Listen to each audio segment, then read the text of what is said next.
Students, welcome to all of you. कैसे हैं आप सभी? आई होप आप सभी अच्छे से होंगे। आज का जो टॉपिक है वह प्लेटोस थ्योरी ऑफ एजुकेशन से संबंधित है। एग्जामिनेशन की दृष्टि से निश्चित ही इम्पॉर्टेंट टॉपिक है। इसके संबंध में क्वेश्चंस पूछ लिए जाते हैं। सेबाइन ने प्लेटो की शिक्षा के संबंध में लिखा है कि प्लेटो ने राजनेताओं के मार्ग में बाधाओं को हटाने के लिए साम्यवाद को चाहे कितना भी महत्व क्यों न दिया हो, लेकिन उसका मुख्य जोर साम्यवाद पर नहीं बल्कि शिक्षा पर है। एक्चुअली रिपब्लिक का मुख्य उद्देश्य न्याय के सिद्धांत की खोज करना है, तो शिक्षा उसकी प्राप्ति का मुख्य स्रोत है या माध्यम है। जैसा कि प्लेटो ने लिखा है, सामाजिक शिक्षा ही सामाजिक न्याय का साधन है। रूसो के शब्दों में रिपब्लिक शिक्षा का सर्वकाल में लिखा गया सर्वश्रेष्ठ गवेषणात्मक ग्रंथ है। रूसो के इस कथन का आधार यह है कि अपने राजनीतिक चिंतन में प्लेटो ने शिक्षा को अत्यंत महत्वपूर्ण स्थान दिया है। किसी भी श्रेष्ठ राजनीतिक जीवन के निर्माण के लिए श्रेष्ठ शिक्षा प्रणाली का होना अत्यंत आवश्यक है।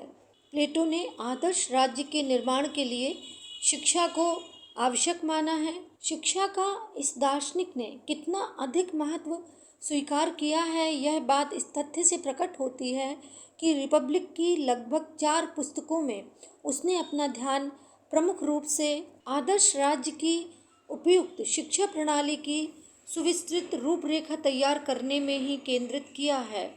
अपने आदर्श राज्य के लिए प्लेटो ने जिस शिक्षा योजना को अपनाया है, उसकी प्रमुख विशेषता राज्य नियंत्रण है। शिक्षा के राजकीय नियंत्रण के साथ साथ उसने यह भी व्यवस्था की है कि संरक्षक वर्ग के स्त्री तथा पुरुष इस शिक्षा योजना से लाभान्वित हो सकें।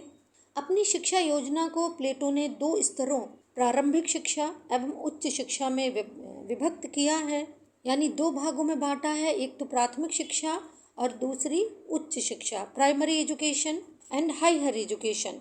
प्लेटो ने जो प्राथमिक शिक्षा है वह सभी बच्चों के लिए अनिवार्य रखी है। प्राथमिक शिक्षा 6 से 20 वर्ष की आयु तक के बच्चों के लिए है। इस शिक्षा का मुख्य उद्देश्य नागरिकों में सामाजिकता का विकास करना है। यह मुख्य रूप से भावनाओं तथा चरित्र निर्माण पर केंद्रित है, यानी इसमें इमोशंस का महत्व है और कैरेक्टर फॉर्मेशन पर एम्फसाइज किया गया है। और इस शिक्षा के माध्यम से नागरिकों में शौर्य के गुण का विकास करना है, जो देश की आवश्यकताओं के अनुरूप हो और सैनिकों के कार्य के अनुरूप हो। इसका मुख्य उद्देश्य ऐसे नागरिकों का निर्माण करना है जो सैनिक कार्यों के दायित्व को भली भांति पूर्ण कर सकें। प्रोफेसर नेटलशिप ने इस संबंध में लिखा है कि इस प्राथमिक शिक्षा का उद्देश्य आत्मा को अच्छाई के अनेक काल्पनिक प्रकारों से, जिन्हें कि वह आगे चलकर तार्किक रूपों में जान लेगी, से परिचित कराना होना चाहिए। प्रोफेसर बारकर ने भी लिखा है, यह प्रमुख रूप से सामाजिक प्रशिक्षण है। इसका उद्देश्य नागरिकों के एक ऐसे वर्ग को तैयार करना है जिनसे सैनिक कार्यों का समुचित संपादन हो सके।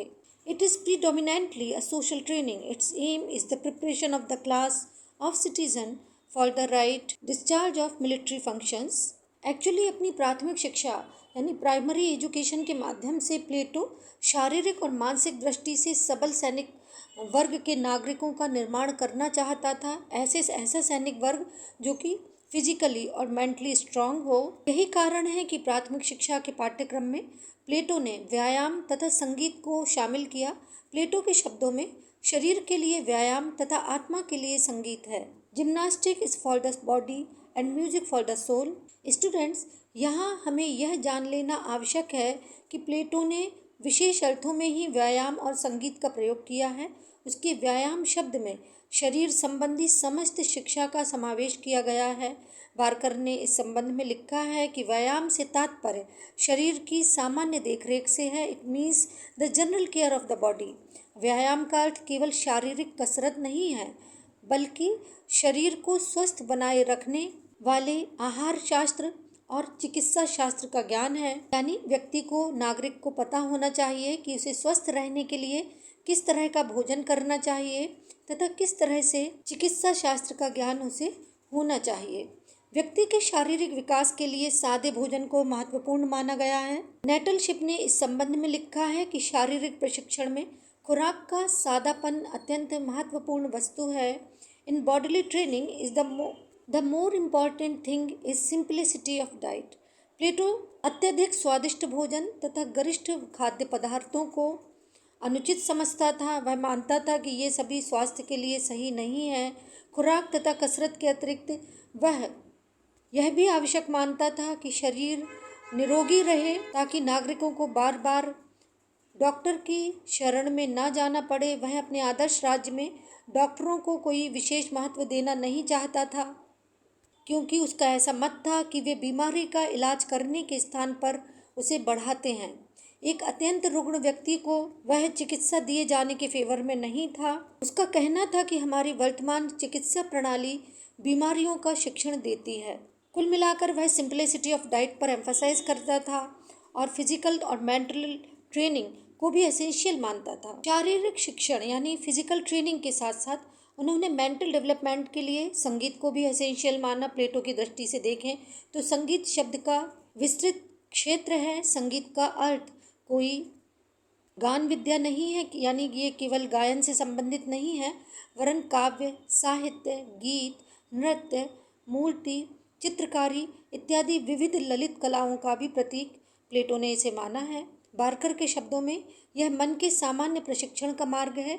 It is the way of general training of the mind. Foster ने इस संबंध में लिखा है कि यूनानी भाषा में संगीत शब्द का अंग्रेजी के शब्द से विस्तृत अर्थ था। काव्य, गायन तथा नृत्य इसमें शामिल थे। इसके अतिरिक्त वह लिटरेचर को भी एसेंशियल मानता था। वह साहित्य के मानव जीवन के मन मस्तिष्क पर क्या प्रभाव पड़ता है, इस संबंध से वह परिचित था। अतः किस प्रकार के साहित्य की शिक्षा बालकों को दी जानी चाहिए, इस प्रश्न पर उसने गंभीर रूप से विचार किया। उसकी दृष्टि में सच साहित्य को पाठ्यक्रम में स्थान दिया जाना चाहिए। ऐसा काव्य जो देवताओं तथा ईश्वर के श्रेष्ठ चरित्र तथा महानतम चरित्र का चित्रण करता हो, ऐसा काव्य पाठ्यक्रम में शामिल किया जाना चाहिए। धार्मिक तथा नैतिक शिक्षा को भी प्लेटो ने साहित्य के अंतर्गत ही समाविष्ट किया। प्लेटो संगीत का शिक्षण भी नागरिकों के लिए अनिवार्य मानता था। संगीत एवं अन्य ललित कलाएं मनुष्य के मन को सुशिक्षित बनाती हैं। उसमें उत्साह यानी स्पिरिट, विवेक तथा रीजन की जो सुषुप्त शक्तियां हैं या सोई हुई शक्तियां हैं उनको जागृत करती हैं। संगीत की शिक्षा पाया हुआ व्यक्ति सुंदर वस्तुओं का महत्व समझेगा, उनसे आनंदित होगा, उन चीज़ों को अपनी आत्मा में ग्रहण करेगा और वैसा ही सुंदर बन जाएगा। प्लेटो ऐसा मानते थे। पाठ्यक्रम में संगीत को सम्मिलित करते समय प्लेटो ने इस बात पर विचार किया कि संगीत की कौन सी रागनियाँ यानी राग रागनी जो होती हैं वह पद्धतियाँ अपनाई जाएं। इस तरह से हम कह सकते हैं कि प्राथमिक शिक्षा का उद्देश्य बालक का ऑलराउंड डेवलपमेंट ऑफ पर्सनैलिटी था। प्राथमिक शिक्षा बच्चों के लिए अनिवार्य थी और यह शिक्षा जनरली 6 से 20 वर्ष के बालकों के लिए रखी गई थी। शिक्षा का उद्देश्य भावनाओं और संवेगों का संतुलित विकास करना था। बच्चों का कैरेक्टर फॉर्मेशन भी इम्पॉर्टेंट था। प्लेटो ने ऐसा माना। 18 वर्ष की आयु में शिक्षा के पाठ्यक्रम में 2 विषय मुख्य रूप से उन्होंने ऑर्गेनाइज किए थे, एक व्यायाम और दूसरा संगीत। व्यायाम का अर्थ केवल शारीरिक फिजिकल ट्रेनिंग ही नहीं था, वरन इसका मेंटल डेवलपमेंट से संबंध था और जिसमें सहिष्णुता, साहस, वीरता इत्यादि जो गुण हैं उनका विकास करना भी मुख्य था। इसके अतिरिक्त प्लेटो सेल्फ डिसिप्लिन को भी एसेंशियल मानते थे, सेल्फ कंट्रोल को भी एसेंशियल मानते थे और ये कहते थे कि अनुशासन की प्रवृत्ति बढ़ाने के लिए आत्मनियंत्रण का होना आवश्यक है।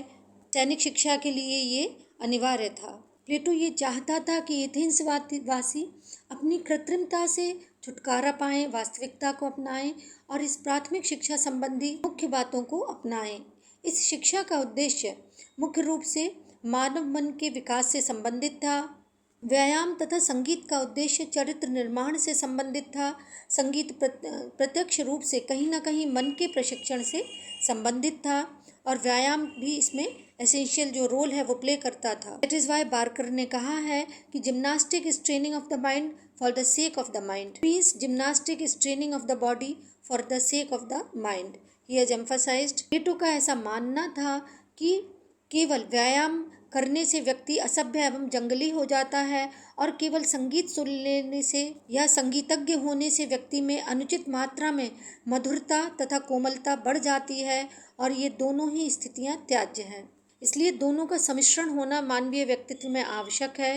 To be merely an athlete is to be nearly a savage and to be merely a musician is to be melted and retained beyond what is good। प्रारंभिक शिक्षा के बाद 2 वर्ष के सैनिक प्रशिक्षण की भी व्यवस्था की गई थी। Military training for 2 years after the elementary education. Plato द्वारा प्रतिपादित प्राथमिक शिक्षा के अंतर्गत व्यायाम और संगीत का प्रशिक्षण 18 वर्ष की आयु तक दिया जाएगा और इसके उपरांत 18 वर्ष से 20 वर्ष की आयु तक 2 वर्षों की अवधि में सैनिक प्रशिक्षण या सैनिक शिक्षा का जो करिकुलम था उसको ऑर्गेनाइज किया गया।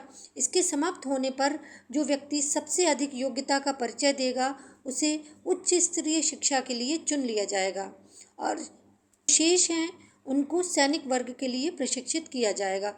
तो इस तरह से हम देख सकते हैं कि एलिमेंट्री एजुकेशन में और मिलिट्री ट्रेनिंग के अंतर्गत प्लेटो ने क्या क्या एसेंशियल माना। बात कर लेते हैं उच्च शिक्षा की। तो प्राथमिक शिक्षा की व्यवस्था सभी के लिए, किंतु उच्च शिक्षा की व्यवस्था केवल कुछ प्रतिभा संपन्न व्यक्तियों के लिए ही की गई थी। प्रोफेसर सेबाइन ने इस संबंध में लिखा है कि उच्च स्तरीय शिक्षा योजना निसंदेह रिपब्लिक का अत्यंत मौलिक तथा विशिष्ट प्रस्ताव है।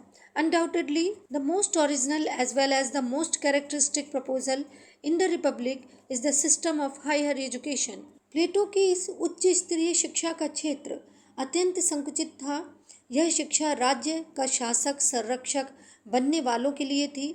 वस्तुतः संरक्षक वर्ग में जो गार्जियन क्लास थी, संरक्षक वर्ग में उन्हीं लोगों को शिक्षा दी जाती थी जो दार्शनिक शासक के स्थान को ग्रहण करने के योग्य हों।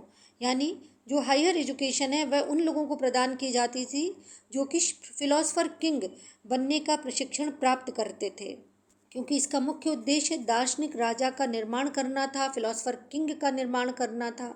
यहाँ पर या इसी से संबंधित ट्रेनिंग उनको दी जाती थी।